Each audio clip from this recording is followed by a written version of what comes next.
구기자의 장바구니즈 시작합니다. 오늘도 구연아 기자 나와 있습니다. 어서 오세요. 네, 안녕하세요. 우리 소비 생활에서 꼭 필요한 장바구니처럼 소비자가 필요로 하는 알짜 정보만을 골라서 전해드리는 장바구니즈의 구연아 기자입니다. 네, 오늘은 어떤 정보 주실 건가요? 네, 날씨가 많이 더워졌죠? 이런 날씨에 우리가 가장 많이 찾게 되는 거 뭘까요? 바로 물입니다. 우리 몸속 혈액의 94%를 차지하는 것도 바로 물이죠. 그 중요성도 남다른데요. 물도 알고 마시면 좀 다르겠죠? 그래서 오늘은 우리가 마시는 물, 생수에 대해서 알아봅니다. 네, 요즘 마트에 가보면 물이 정말 많습니다. 종류가 다양한데요. 그중에서 어떤 물이 좋은지, 내 몸에 잘 맞는지 한 번쯤 고민해 보셨을 겁니다. 오늘은 내 몸에 맞는 생수 찾기 팁까지 드리니까요. 꼭 끝까지 함께 해주시고요. 우선 물의 중요성에 대해서 알아볼게요. 우리 몸에 물이 부족하면 큰일 나는 거죠. 네, 그렇죠. 네, 몸에 물이 1에서 2%만 부족해도 우리는 참을 수 없을 정도로 극심한 갈증을 느끼게 되고요. 이 상태가 3개월 이상 지속되면 만성 탈수 증상을 겪게 된다고 합니다. 건강에 영향을 주는 것 역시 당연하겠죠. 또 12%가 부족하면 생명을 잃을 수도 있다고 합니다. 1에서 2%만 부족해도 심각한 갈증을 느끼게 되는데 사실 배고픔보다 이 갈증이 더 괴롭지 않나 싶거든요. 그럼 하루에 필요한 물의 양은 어느 정도 되나요? 네, 하루에 필요한 물의 양은 최소 1.6리터입니다. 일반적으로 성인이 하루에 배출하는 수분의 양이 무려 2.6리터나 되는데요. 1.6리터가 대소변으로 빠져나가고 땀을 통해 배출되는 양이 또 0.6리터, 그리고 호흡을 통해 수증기로 배출되는 양이 0.4리터가 되죠. 매일 음식과 과일로 섭취하는 수준이 약 1리터 정도이니까 성인이 하루에 마셔야 하는 물의 양은 최소한 1.6리터라고 볼 수 있습니다. 생각보다 많은데요. 네. 1.6리터면 그 1.5리터짜리 큰 페트병보다도 더 마셔야 되는 거니까 하루에 그렇게 먹는 사람이 많지 않을 것 같아요. 네, 저만 해도 다 먹지 못하는데요. 네, 실제로 우리나라 사람들의 하루 물 섭취량이 966ml라고 합니다. 한마디로 최소 필요량에도 턱없이 못 미치는 실정인 셈이죠. 네, 저도 1.6리터는 매일 마시지 못했던 것 같은데 네. 생각보다 필요한 양이 많군요. 그럼 맞습니다. 어떤 물을 마셔야 할까요? 냉장고에서 생수를 꺼내서 마시면 되나요? 네, 그 점 다들 궁금해하셨을 텐데요. 우리나라 사람들은 유독 찬물을 즐겨 마신다고 합니다. 근데 찬물을 급하게 빨리 마시게 되면 소화에도 지장을 주고 흡수에도 도움이 되지 않습니다. 체온에 가까운 물일수록 체내 흡수력이 좋다고 해요. 그래서 갈증 해소가 좀 더 유리한데요. 목이 타면 탈수록 찬물보다는 미지근한 물을 마시는 것이 효과적입니다. 또 먹는 물, 또 생수 고르는 법도 있는데 그건 잠시 후에 다시 알려드릴게요. 네, 의외의 정보네요. 목이 마르면 찬물을 찾기 마련인데 미지근한 물이 오히려 효과가 좋다고 합니다. 네. 그럼 다른 사람들에 비해서 특히 수분 섭취에 신경을 써야 하는 경우가 있다면 어떤 경우일까요? 네, 우리 생활 속에서 물의 적과 가깝게 지내는 사람들이 바로 물이 더 필요한 사람이라고 할 수 있겠죠. 바로 술과 담배, 그리고 커피를 즐기는 분들은 물이 좀 더 필요하다고 할 수 있어요. 알코올은 소변을 보는 과정에서 혈액 속의 수분을 함께 끌어내고, 담배 연기는 호흡기 점막의 수분을 증발시킨다고 합니다. 또 커피에 들어있는 카페인 역시 탈수를 부추기고요. 네, 술, 커피, 담배를 즐기시는 분들은 수분 섭취를 좀 더 신경을 쓰셔야겠습니다. 그렇죠? 네, 그렇습니다. 또 주의할 점은 수분 섭취는 음료수나 카페인, 다른 음료가 아닌 반드시 물로 섭취해야 한다는 점입니다. 또 운동을 하거나 땀을 많이 흘리는 경우, 또 설사를 해서 수분 손실이 많은 경우에는 그만큼 더 많은 양의 수분 섭취가 필요하다는 점도 기억해 두셨으면 좋겠습니다. 네, 물의 중요성에 대해서 알아봤는데 요즘 물의 종류가 워낙 많다 보니까 물도 같은 물이 아닌 것 같아요. 물도 종류가 좀 있죠? 네, 물을 두 가지로 나눠보면 경도에 따라서 연수와 경수로 나뉘는데요. 연수는 증류수나 빗물, 또 수돗물 같은 물입니다. 라면을 끓여 먹는 물이나 커피를 타 마시는 물, 그리고 세탁기에 들어가는 물 등이 바로 이런 물인데요. 경수는 미네랄이 풍부한 지하수나 우물물 등을 말한다고 해요. 근데 노약자의 경우 배탈이나 설사의 위험이 있어서 주의가 또 필요한 물입니다. 또 먹는 샘물은 용기에 담아서 제조 및 판매하는 물을 말합니다. 네, 이제부터 그 먹는 샘물, 생수에 대해서 알아보도록 하겠습니다. 사실 지금은 자연스러워졌지만 생수를 사 먹는 풍경이 그렇게 흔하진 않았던 것 같아요. 제가 어렸을 때는 수돗물을 끓여 먹거나 보리차를 네. 먹거나 이런 게 자연스러웠거든요. 언제부터 생수 판매가 가능해진 거죠? 네, 아까 말씀하신 것처럼 생수의 역사가 생각보다 길지 않습니다. 1994년 3월에 판매 허가가 났고요. 그때는 소비자들의 오해를 사지 않도록 정부가 광천 음료수라는 말만 허용했습니다. 생수는 물론이고 약수, 이온수, 생명수 등의 명칭은 허용하지 않았었죠. 네, 세상이 참 빨리 바뀌는데요. 그때까지만 해도 물을 사 먹는다는 개념이 참 생소했었죠. 네, 맞습니다. 생수 판매가 허용된 건 수돗물에 대한 불신 그리고 심해지는 수질 오염 탓에 갑자기 늘어난 수요 때문이었는데요. 그때를 기억하시는 분들 계시겠지만 많은 분들이 생수 판매를 이해하지 못했어요. 또 시장에서 인정도 받지 못했었죠. 네. 하지만 요즘은 뭐 마트에서 가장 기본으로 사야 하는 물품이 바로 생수인데요. 많은 함유 성분이 들어간 물들도 있어요. 하지만 무엇보다도 가장 기본적인 건 역시 생수겠죠. 네, 그렇습니다. 일반적으로 생수로 통용되고 있지만 먹는 물 관리법에 의한 공식 명칭은 먹는 샘물입니다. 원래 신선한 물을 뜻하지만 현재는 용기에 담아서 파는 물의 의미로 널리 이용되고 있는데요. 안반 대수층 안의 지하수 또는 용천수 등 수질의 안전성을 계속 유지할 수 있는 자연 상태의 깨끗한 물을 먹기에 적합하도록 물리적으로 처리하는 등의 방법으로 제조한 물이라고 보시면 됩니다. 네. 이 먹는 샘물도 종류가 있다고요. 네, 맞습니다. 크게 광천수, 용천수, 정제수 세 가지로 분류되는데요. 현재 국내에서 상위를 점유하고 있는 먹는 샘물 제품들은 대부분 광천수입니다. 정제수는 흔히 정수기에서 나오는 물을 말하고요. 광천수는 미생물이 전혀 없는 물을 말하는데 미네랄 워터라고도 불리죠. 또 용천수는 지하수가 암석이나 지층의 틈을 통해서 땅 위로 솟아오른 그런 물을 말합니다. 그럼 우리가 먹는 생수 중에 대부분인 광천수부터 알아볼게요. 광천수는 어떤 물인가요? 네, 광천수는 광천에서 나는 물로 칼륨, 마그네슘, 칼륨 등의 광물질을 함유하고 있어 앞서 이야기한 것처럼 미네랄 워터라고도 하는데요. 이 미네랄은 인체의 성장과 유지, 생식에 필요한 영양소로 체내 적절한 pH를 유지하도록 조절하는 등 몸에 좋은 것으로 알려져 있습니다. 네.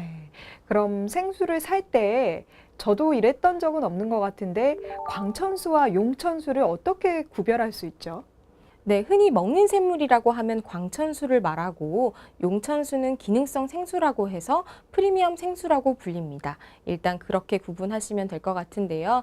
물론 가장 기본적인 생수는 광천수지만 최근에는 알칼리성 이온수, 탄산수, 빙하수, 수소수, 산소수, 해양 심층수와 같은 기능성 생수 시장이 프리미엄 시장으로 불리면서 관심을 받고 있습니다. 그러게요. 요즘은 그 기능성 생수가 참 인기가 많은 것 같은데 네. 종류가 워낙 많아서 고르기도 힘들어요. 네, 그래서 워터 어드바이저 그리고 워터 소믈리에 같은 신종 직업군도 생겼다고 합니다. 강남의 S백화점에 가면 워터바 매장이 있는데요. 거기에는 다양한 종류의 생수가 진열되어 있고 워터 어드바이저는 소화를 돕는 물, 또 피부에 좋은 물 등에 대한 설명을 하고 그 때에 따라서 권하는 역할도 하기도 합니다. 네, 신기하네요. 네. 워터 소믈리에는 그러니까 와인 소믈리에가 하는 역할과 비슷한 거죠? 네, 맞습니다. 워터 소믈리에는 물의 맛과 냄새를 전문적으로 평가하고 판별하는 물맛 감별사라고 할 수 있죠. 개인의 기호와 체질에 따라 건강하고 맛있는 물을 추천하고 서비스하는 전문가를 말합니다. 원래는 호텔 식음료와 케이터링 분야의 와인 전문가를 지칭하는 용어로 소믈리에라는 말이 사용되었는데요. 이제는 분야가 다양하게 사케 소믈리에, 티 소믈리에, 전통주 소믈리에, 워터 소믈리에 등으로 확대되어서 사용되고 있습니다. 술은 이해가 좀 되는데 물은 맛 맛도 없고 향도 없잖아요. 그런데 어떻게 감별을 하죠? 네, 그걸 전문 용어로는 워터 테이스팅이라고 하는데요. 간단히 알려드릴게요. 우선 공복일 때가 맛을 느끼기 좋기 때문에 시간으로 보면 오전 11시나 오후 5시쯤이 적당하다고 합니다. 먼저 투명한 컵에 물을 적당하게 따르고 외관으로 투명도를 관찰한 다음에 냄새도 맡아보고 맛을 보는데요.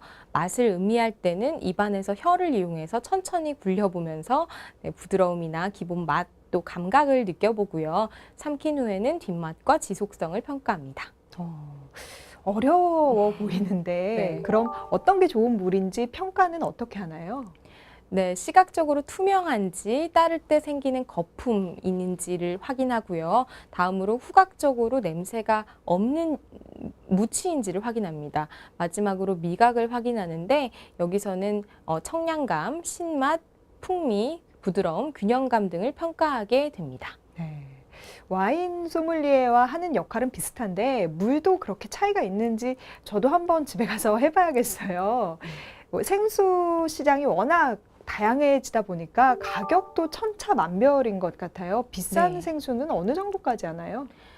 네, 세상에서 가장 깨끗한 물이라 불리는 빙하에서 추출한 물로 만든 프리미엄 생수 S 제품 들어보셨는지 모르겠네요.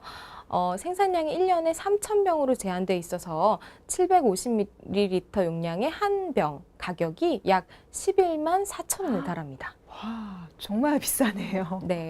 그러면은 그렇게 자주 마실 수 있을까? 물 마시듯 마실 수 있을까 싶은데 다 그런 건 아니죠? 네, 그렇습니다. 보통 대형마트에서 판매되고 있는 일반 생수는 여러분들이 알고 계시듯이 500ml 기준으로 500원 남짓이고요. PB 제품은 그보다 더 저렴한 경우도 있습니다. 네. 워낙 많은 생수 제품들이 나오면서 또 기능성 생수도 나오면서 그야말로 물 전쟁이 벌어졌다고 하는데 이건 어떤 이야기인가요? 네, 최근 기존 업체가 아닌 다른 식음료 업체들이 생수 시장에 뛰어들고 있어서 경쟁이 과열되고 있는데요. 종합식품기업으로 불릴 수 있는 A사는 지난해 12월부터 지리산 국립공원 천왕봉 남단에 천연 안반수를 활용한 자체 생수 브랜드를 출시하며 판매 중에 있고요. 두유로 유명한 음료 전문기업 제이사도 생수 시장에 뛰어들었습니다.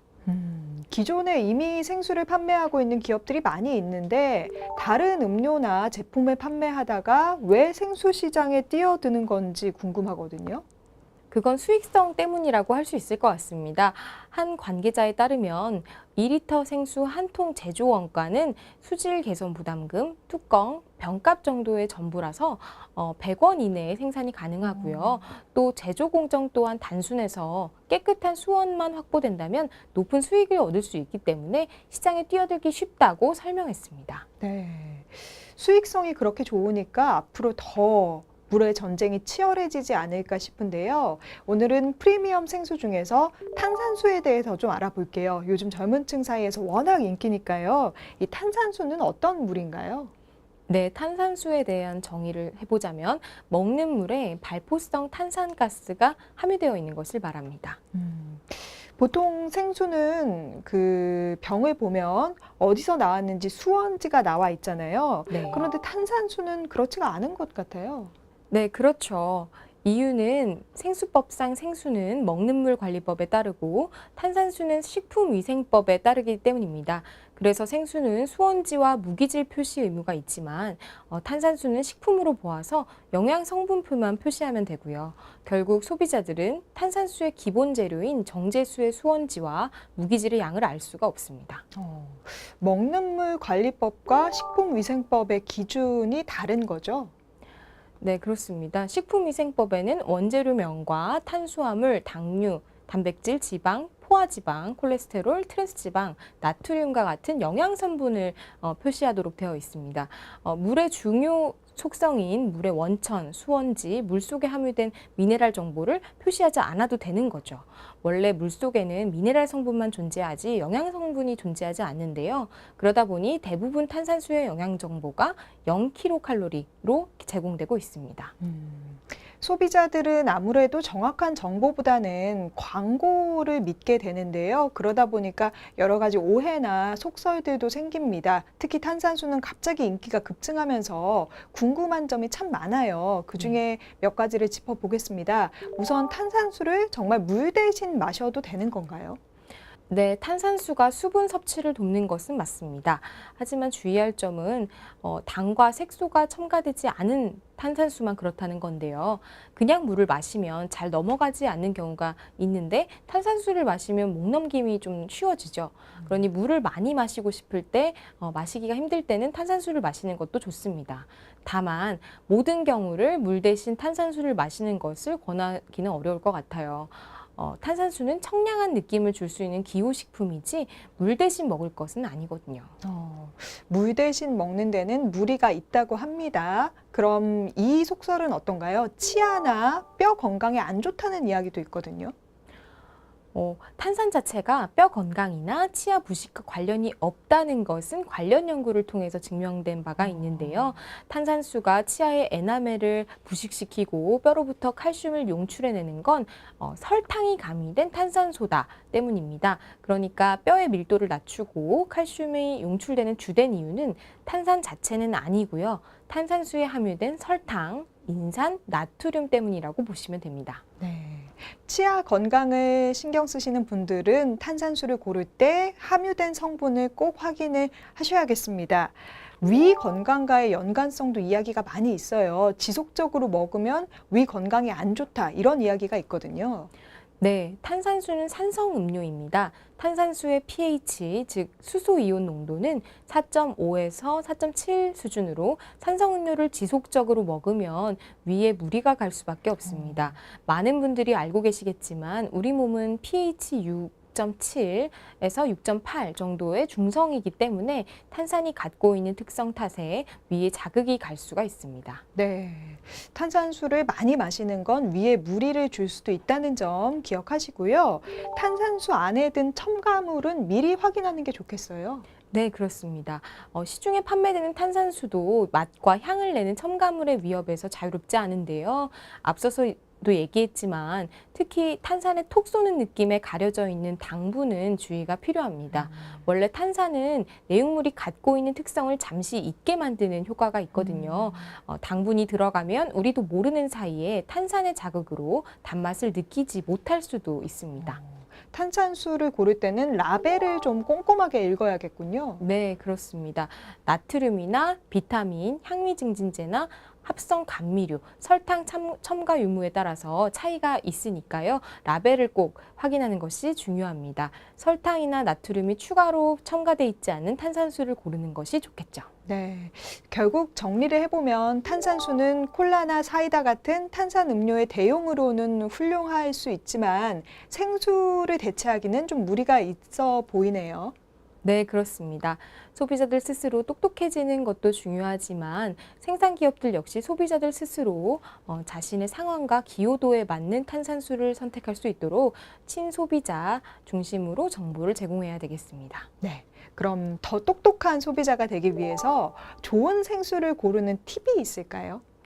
네, 일단 마트에서 생수를 구입할 때 다 같은 생수라고 생각하면 안 됩니다. 가장 간단하게 생수를 고르는 방법은 생수의 라벨을 확인하면 되는데요. 라벨에 혼합 음료라고 적힌 건 미네랄이 없는 증류수에 첨가물을 넣은 것이고요. 먹는 샘물이라고 적힌 것이 미네랄이 함유된 일반적인 생수라는 점 기억해 두시면 좋겠네요. 네, 알겠습니다. 물이 뭐 맛이 있겠냐, 물이 거기서 거기지, 다 같은 물이다, 이렇게 생각하셨던 분들도 내 입맛에, 내 몸에 맞는 물을 고르는 작은 사치를 즐겨보는 게 좋겠습니다. 장바구니즈는 오늘 여기서 마칩니다. 함께해 주신 구연아 기자 고맙습니다. 네.